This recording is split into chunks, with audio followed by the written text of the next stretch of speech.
आओ जाने ईश्वर दूसरा ईश्वर क्यों नहीं बना सकता। ज्येष्ठ भारत श्रेष्ठ भारत, अंधकार से प्रकाश की ओर आओ चलें वेदों की ओर। मैं मुकेश आर्य।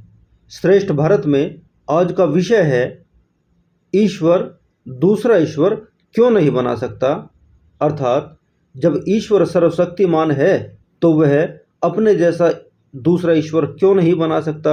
यदि ईश्वर अपने जैसा दूसरा ईश्वर नहीं बना सकता तो वह सर्वशक्तिमान नहीं रहा।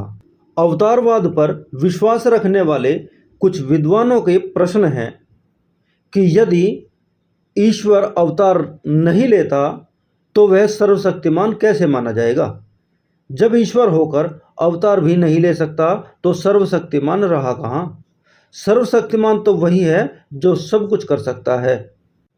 यहाँ यह बात जान लेना परम आवश्यक है कि ईश्वर अवतार लेने से सर्वशक्तिमान नहीं रहता, अल्पशक्तिमान हो जाता है। यदि कहो कैसे तो सुनो। जो परमात्मा शरीर धारण करने से पहले बिना हाथों के कार्य कर रहा था, अब वह हाथों से कार्य करेगा। पहले बिना नेत्रों से देख रहा था, अब नेत्रों से देखेगा। पहले बिना कानों के सुन रहा था, अब वह कानों से सुनेगा। तात्पर्य यह है कि अवतार लेने के पूर्व अपने सारे कार्य बिना शरीर के कर रहा था, अब शरीर पर निर्भर बन के कार्य करेगा। जब दूसरे पर निर्भर या अधीन बना तो सर्वशक्तिमान रहा कहाँ।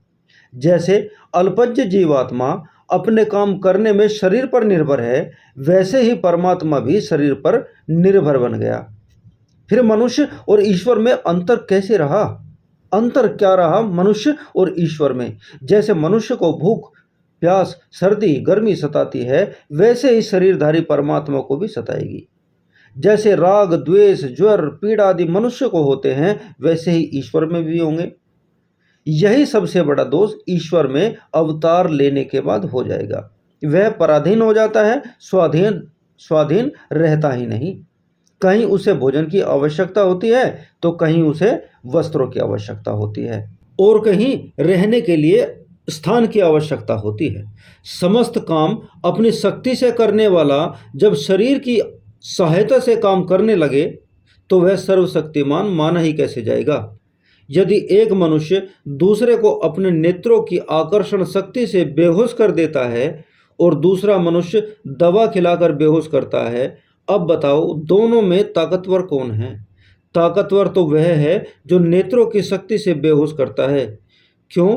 इसलिए कि वह दूसरे के बेहोश करने में दवा पर निर्भर नहीं है।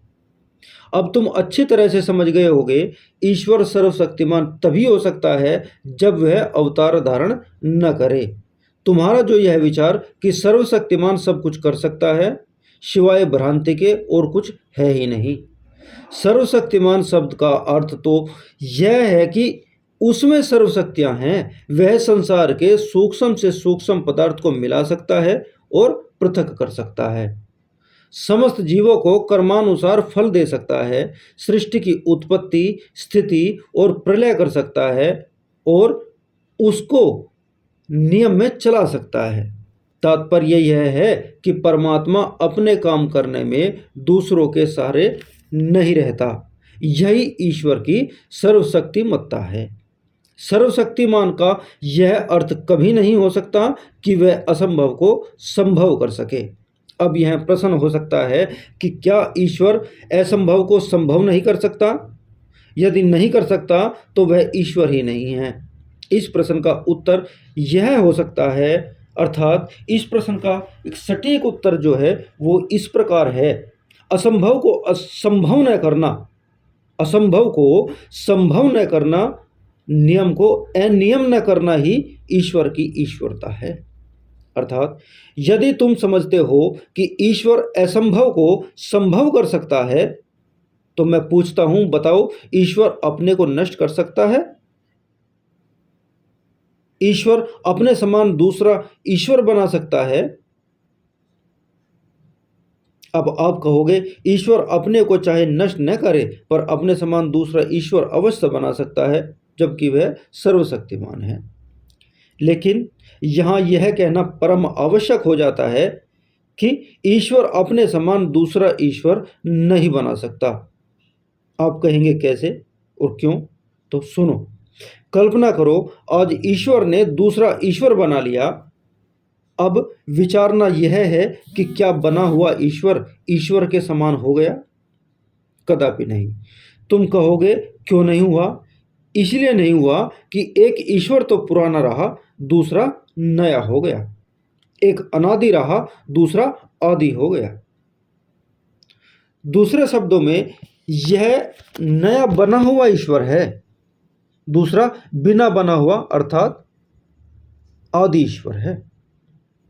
एक में आयु का संबंध नहीं क्योंकि वह नित्य है, दूसरे की आयु आज से प्रारंभ हुई क्योंकि बनाया गया है। ईश्वर व्यापक रहा, बना हुआ ईश्वर व्याप्य रहा, क्योंकि दोनों व्यापक यूं ही हो ही नहीं सकते। यदि कहो आधे आधे व्यापक हो गए तो दोनों सर्वव्यापक न रहे, जब सर्वव्यापक न रहे तो दोनों ईश्वर ही न रहे।